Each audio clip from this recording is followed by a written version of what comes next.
Hi, I'm Bob Whitty with KPND in Sandpoint, Idaho. If I can be a fan of Skylight Books, LA's world-famous independent bookstore, from way up here in the Idaho Panhandle, then you can too, from wherever you are. Visit the website, buy some books. You can even join their membership club and reap the benefits of supporting independent booksellers. Thanks.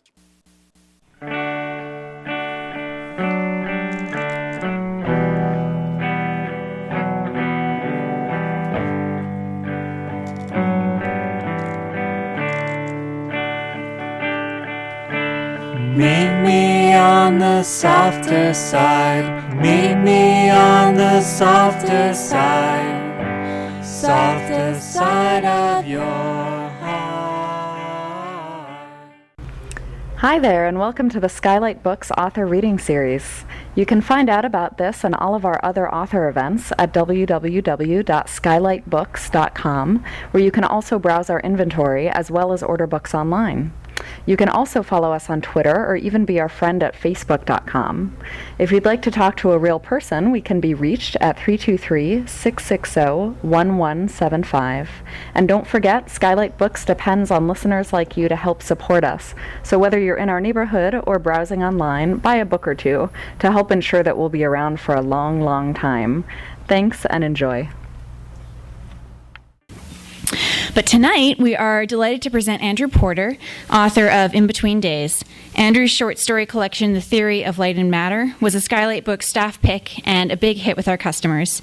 He's a graduate of the Iowa Writers Workshop and has received a Pushcart Prize and a Michener-Copernicus Fellowship. He's currently teaching at Trinity University in San Antonio, and he's traveled all the way to Los Angeles tonight to share with us his debut novel, which we're really excited about, In Between Days. Please help me welcome Andrew Porter.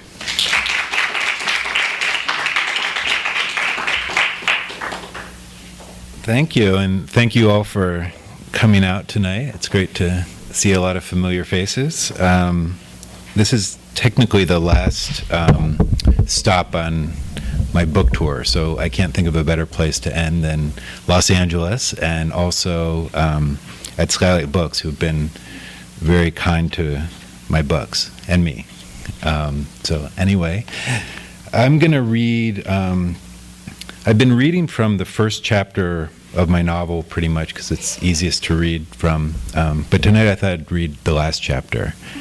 There's some spoilers I should warn you about. I'm just kidding. I'm not going to read the last. I always wanted to do that. No, I'm going to read the first chapter. And one of the reasons I'm reading the first chapter is just because it doesn't require any explanation, or if it does, then I'm in trouble. I guess that's all you need to know. The novel takes place in Houston. It's about a family going through a crisis, and this novel kind of introduces part of that crisis, or this chapter introduces part of that crisis. So I'll just start. Since his divorce, Elson has fallen into the habit of stopping by the Brunswick Hotel for a quick drink after work. He likes the Brunswick Hotel because it's one of the newest hotels in the city, and because he knows that no one he knows will ever find him here. He likes the anonymity of it, of drinking here alone in the third-floor bar area, of sitting here at the window staring out across the street at the futuristic office buildings, at their slick glass surfaces, knowing that behind these glass surfaces, men and women in finely pressed suits are probably packing up their bags and briefcases, making plans for dinner or drinks. He likes to imagine these people leaving, likes to watch them as they walk out the door and get in their cars. There's something strangely soothing about it all, about this daily routine of watching the city empty out, of watching it grow quiet and dark. Tonight, the barroom is empty, save for a few out-of-town businessmen drinking alone, and outside the window, the city is quiet, a light rain coming down now, a cold winter rain which is somewhat atypical for Houston this time of year.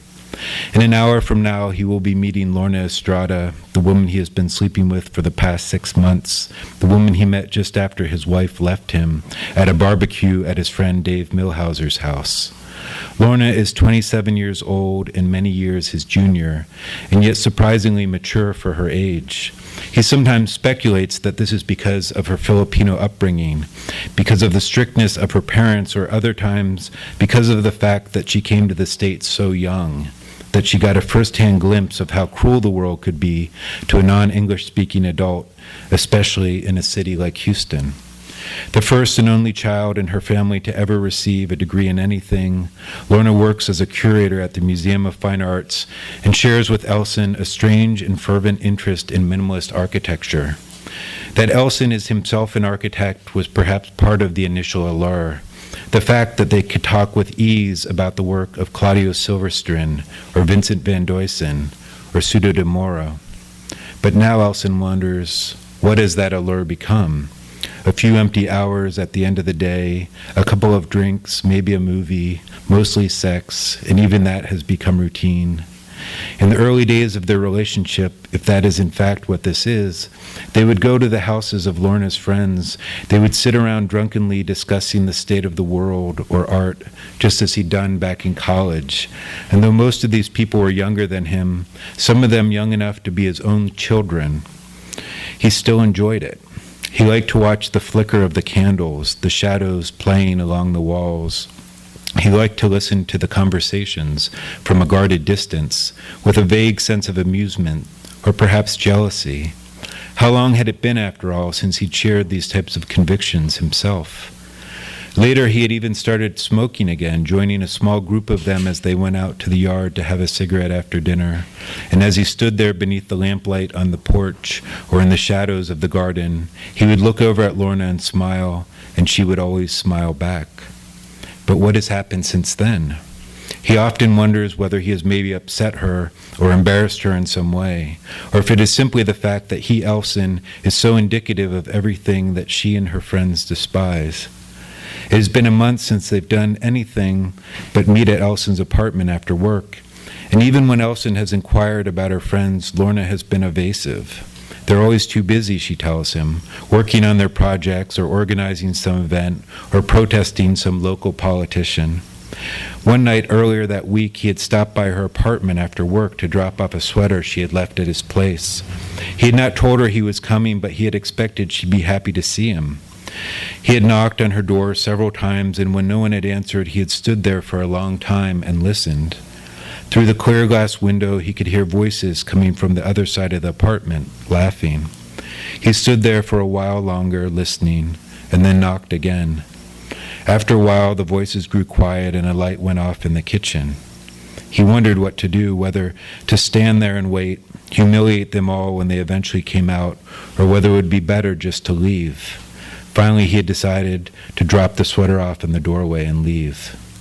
The following night, when Lorna came over to his place, she denied ever hearing him knock.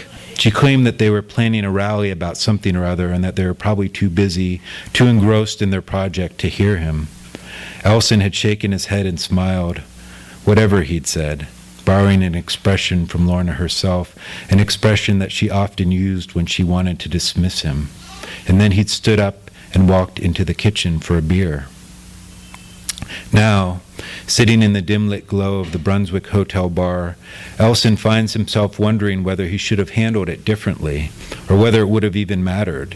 He looks over toward the bartender and motions at his glass. A moment later, the bartender walks over and fills it. He's a young man, this bartender, and fit. He reminds him of some of the boys that his son Richard used to bring over to the house. "Looks like it's going to break," the bartender says, nodding toward the window. "What?" "The storm," he says. "Looks like it's going to be a bad one." Elson stares out the window and realizes that the sky is darkened, the clouds from the east moving in over the city like a fog. "Good," he says. "Huh? I'm glad. You looking for a storm?" "You could say that." The bartender stares at him quizzically, then smiles. "I've seen you here before, haven't I? Last Tuesday?" "Maybe," Elson says. "I come here a lot." The bartender nods. "You know, I actually just started here last week. Just moved down here from Austin." Elson nods again. He can tell that this bartender is looking for a conversation, maybe even wanting to ask him something personal, so he quickly turns away, staring at the wall on the far end of the bar until the bartender finally leaves. When he comes back a few minutes later, Elson pulls out his wallet. "How much do I owe you?" he asks. Later, as he stands outside the front lobby of the Brunswick Hotel waiting for his car, Elson lights a cigarette and watches the sky grow dark, the palm trees in the distance swaying hypnotically in the wind.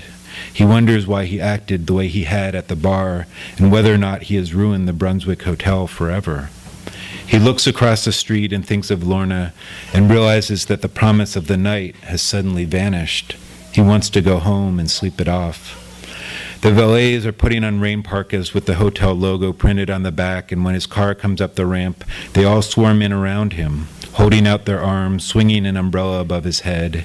He tips them generously and takes off, realizing it might be a long time before he returns here again. Outside the edge of downtown Houston, he stops at a light and checks his messages. He's hoping for a call from Lorna, hoping for a last-minute cancellation or maybe a change of plans, but instead what he sees is a long list of messages from his ex-wife, Cadence, each one spaced out by a couple of minutes, most of them left in the last half hour. He pulls over on the side of the road and calls her up, feeling a sense of uneasiness, a sense of dread. The last time they spoke, almost a month before, he had vowed never to call her again directly, to handle all of their future correspondences through email or perhaps a third party.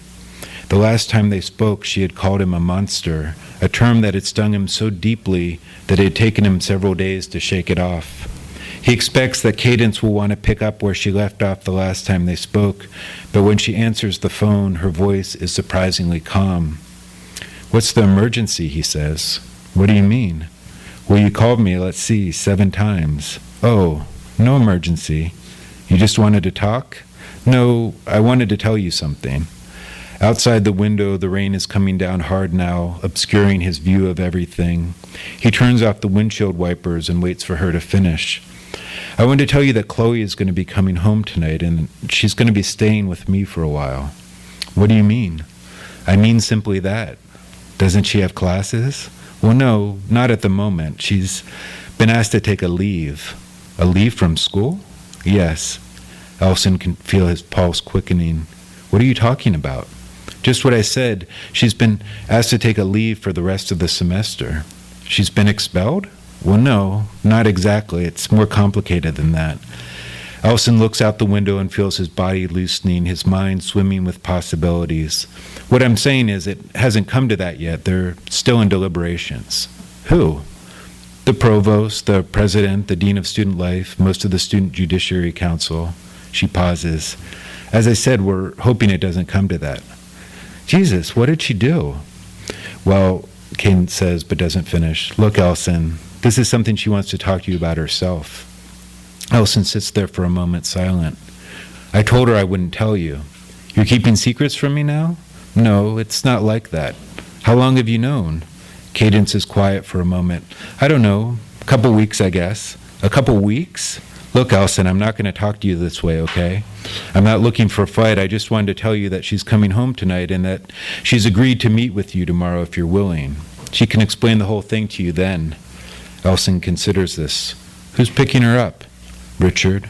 "I'll get her." "No, Elson, that's not part of the agreement. Look, I promised her I wouldn't even tell you until tomorrow."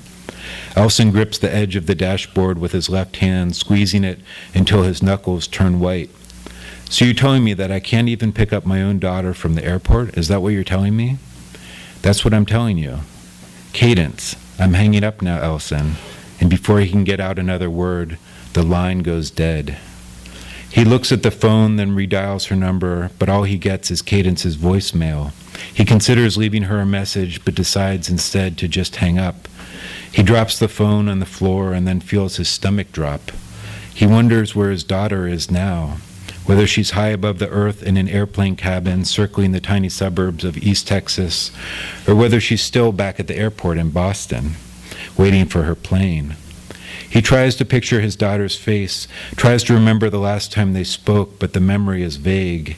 Instead, what he sees is his daughter as a child, as a young girl, standing in the doorway of his study, asking him what he's working on, then coming over and sitting on his lap, watching him as he works on his latest blueprint, studying his hand as he makes tiny markings on the page, measuring things out with a ruler and pen. She smells like bubble bath, her hair still wet, her skin moist, and as he lights up a cigarette and turns to her, she makes a face, scrunches her nose as she always does. I thought you were going to quit, she says. You promised.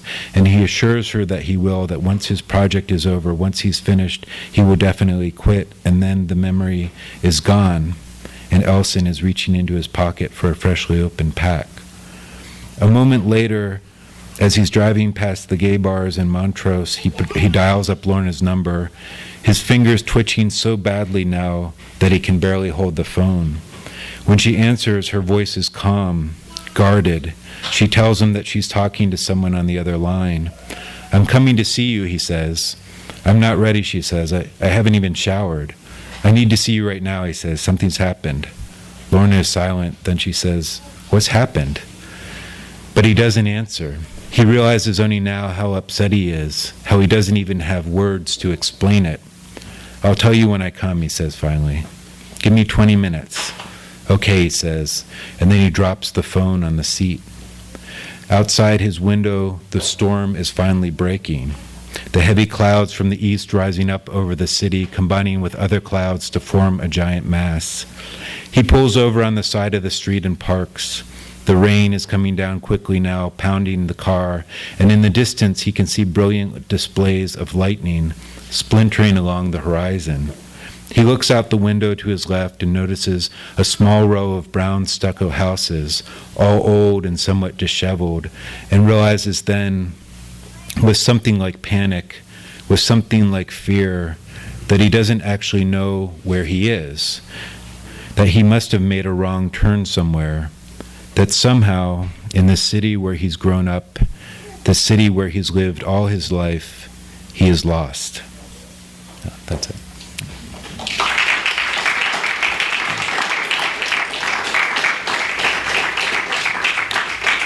Thank you. So I'm happy to take questions if people have any. I know a bunch of the people here, so you may not have questions for me. But if there are any questions, I'm happy to answer them. Yeah. Why did you decide to write mostly in present tense? That's a great question. Partly just, I started this novel by writing this first chapter, and at that point I thought it was really probably going to be a short story. And I didn't think about tense a lot then, except that I just, for whatever reason, intuitively sensed that it should be in the present tense. And then once I made that decision, there was kind of no going back once it turned into a larger story. But I think also it adds, the present tense I always feel like adds a kind of immediacy to any story, and it adds a kind of tension because you feel like anything can happen because it's happening now. And that works with this story because there's a lot of potential problems. So that's why. Any other questions? I'm happy to talk about anything. Yeah. Can you just kind of talk about how maybe the first idea that you were talking about this could have been a short story evolved into something of a novel? Like, when did you know you were writing a novel? How did it come to be? Yeah, it happened fairly early on. So I wrote this first section and thinking this could be like this first section of a story or something. That's my daughter.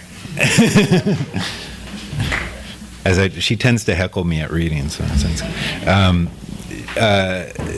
and so I finished this first section, and what was strange is usually I would then think, what's going to happen next with this guy, and instead I found myself interested in some of the other characters referenced in the section, and for some reason I was interested in the son, who's only referenced really briefly, and I thought, I wonder what the story behind his son is, and so I decided to, just as a kind of experiment, to explore the son's character a little bit, and so I wrote a section from the son's perspective, and then I found after that I wanted to go into his daughter's perspective, so I wrote a section from her perspective, and then his wife, and so before I knew it, I was writing from the perspectives of all four characters in this family, and I still wasn't quite sure what this was, if it was just sort of a series of experiments or something bigger. But after I'd done a number of sections from all other perspectives, and I was about 60 pages in, I thought this is getting too long to be a short story. So that's about when I realized. And what was interesting is, as I wrote more about these characters, more questions came up for me, which usually with a short story, after a certain point, I feel it kind of, narrowing in a bit. And with this piece, I felt like the questions got bigger and bigger, and the characters became more mysterious to me the more I wrote about them. So, that's kind of how it evolved. Do your other characters speak in the first person also? This is third person. Pardon me? This is third person, Dad. But I appreciate the question. But no, this novel is all third person from all of the perspective of all of these characters. But my first book, which is a collection of short stories, was it was 10 stories all in the first person. And so one of the questions I got a lot when I read from that book is, why are all the stories in this book in the first person? And I kept getting this over and over again, and I began to sense after a while that the kind of like, the hidden message of this question was, can you write in the third person? And so I sort of took that as a challenge to show I could write in the third person. So that's part of what I did. Yeah. Well, and as somebody who has written so many different first-person voices, did you feel that as you shifted points of view in this book, that your third-person narrator's language shifted, or did you keep that sort of anonymous narrator's voice consistent throughout? That the language. The language itself. Like each character had their own sort of cluster of language, or did you feel like the narrator held sort of all the parts? No, yeah, I felt like, I was doing, it was 4 sort of close third persons perspectives, so they were very much inside the head of each character when I was in their perspective. And so when I had the son and daughter, kind of, one's in college, or was in college, and the other is sort of recently graduated from college, so they're younger characters, and so, yeah, their vocabulary, the words that they use in terms of their internal thoughts, felt younger, and the parents, of course, had a different type of language. So yeah, I felt like with each one it felt pretty distinct. Yeah. I know you, so I know this is, you mostly have written short stories, and this became something bigger. How was that for you? Writing your first book as opposed to short stories? It's so different. Yeah, it was really, really different. In some ways it was really fun because I had never had the chance to sort of explore characters as deeply as I could in the longer form. But it was also very scary to me because I'd never, like I said, I'd never really written a lot in the third person. That was new. I'd certainly never written a story from multiple perspectives. And, for much of this novel, I felt like I didn't know if I knew where it was going to lead, or if I knew what I was doing, to be honest. And I kind of just went forward with blind faith, and that's a scary thing to do with something so long. And so that was a very different type of experience. But it was kind of very much like I write stories. I let the characters kind of lead the way, and I just sort of followed their decisions, and I knew that it was going to go for a longer amount of time, but I took the pretty similar approach. Yeah. Did you finish this, or you write this while your wife was pregnant and when you had a kid? How did that change the writing or your thoughts? Yeah, that's a great question because, as you probably got a sense from this chapter, like one of the central mysteries of this novel is why was this the father's daughter, the daughter of this family, expelled from college, and she finds herself in more and more trouble as the novel goes on. And I wrote all of this before I was a parent, and before I knew what it felt like to be a parent, and before I had a daughter myself. And I don't know if I had written this when I had a daughter, how different that would be, or whether I would have been able to write certain scenes in the story, because it might have made me nervous or scared. So no, I wrote all of this before she was born. My wife was pregnant as I was doing kind of the final revisions, but I had already had like a full draft of it at that point. And then the day I handed in my final draft to my editor, the next day my wife went into labor with our daughter. So it seemed, I think I sensed that that was going to happen. I was like, I better get this done because I'm not going to have time to do it pretty soon. So. Anything else? Yeah. Did you have any input on the cover art? I did. This was actually not the original cover for the novel. It was the original cover was really nice. It was designed by a great cover designer who did like The Life of Pi, that book, and he did some Wolf Hall and a few other books. And I was very flattered that he had designed this cover, but it wasn't tonally. It wasn't right for the book. It had like a big bottle of Corona beer was like the central image, and I mean, it didn't. This was a family novel, and I didn't really. It had a sort of spring break vibe to it, so I felt when I saw it, my first reaction, I didn't even know who the designer was at that point, and I just was like, this doesn't feel like my novel, and I didn't feel like readers buying this book would get the story they were expecting to get. So I very nervously asked if we could try something else, and they were very kind and agreed to go back to the drawing board. And the same day they came back with this cover, which is a photograph. I can't remember the name of the photographer, but it's actually a swimming pool in Austin, Texas. The novel takes place in Houston, but it has sort of similar foliage, and it looks like a pool that would be in Houston.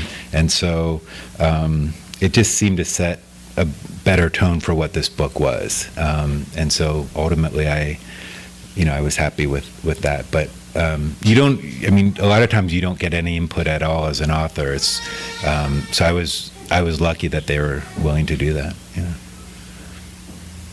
Will they keep that for the paperback, or do you have any input on that? That's a good question. Sometimes they'll change it. I mean, they haven't talked to me about that yet. My assumption is they'll keep it for the paperback because I think they were pretty happy with it. But who knows? It may be Corona beer. I don't know. What about the point of view? So you took this challenge to be the third person. Right. Were there ever times you wondered about changing it first? Back to first? Yeah, I mean, I always found when I'd finish a chapter that I was eager to get to another character's perspective. And so in that way, I didn't doubt it as much because I felt like if I feel compelled to learn more about one of the other character's story, then hopefully the reader might be interested too. So it began to feel like the right perspective. And also, I mean, when I sort of attempted novels in the past, they'd always been first-person novels, and one of the challenges that I ran into was that I found myself unable to kind of tell a larger story, because it was in the first person, and that's just, I think, a personal difficulty of mine. But when I would find myself kind of struggling to do that, I would abandon the novel.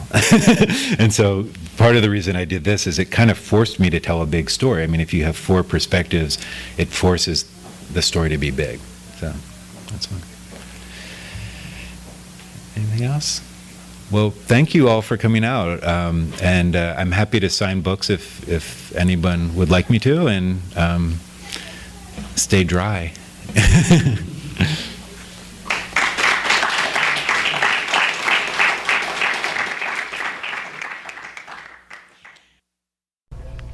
You've been listening to the Skylight Books Author Reading Series. Don't forget that you can check out this and all of our other great podcasts at www.skylightbooks.com. Today's music was provided by Fragile Gang. You can check them out at MySpace, Facebook, and the iTunes Music Store. Thanks for stopping by, and we hope to see you soon.